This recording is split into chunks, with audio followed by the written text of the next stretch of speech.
May mga bagay naman talaga na hindi mabibili ng parents natin, yung mga wants natin. At lalo na nung bata pa tayo. Yung bata pa ako, gusto ko talaga magkaroon ng bike. Kaso nga lang, walang pambili si mama at si papa. Marami talaga akong gustong bilhin nung bata pa ako. Problema nga lang namin, pera. Yun lang naman ang problema namin.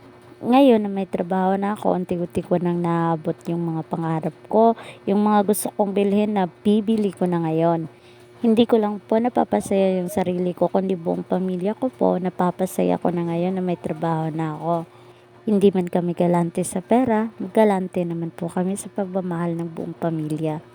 May mga away at tampuhan man paminsan-minsan, pero ang importante, love namin ang isa't isa.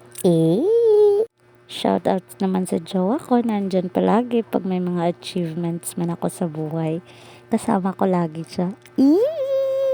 One of my supporters kasi yan. Hindi niya kasi kaya kapag wala ako. Ararot! Hindi ko man abot yung bike, at least inaabot ko na naman yung mga pangarap ko. Mas importante kasi yung pangarap ko na maabot ko. Hindi naman talaga ito yung importante na maabot ko. At 2 beses na po ako natumba dito sa bike na to. Pero ang saya-saya ko talaga kasi eto na yun eh. Hawak ko na eh. Kaya pakakawalan ko pa ba? Hindi na. Yun lang po. Maraming salamat sa panonood. Bye-bye!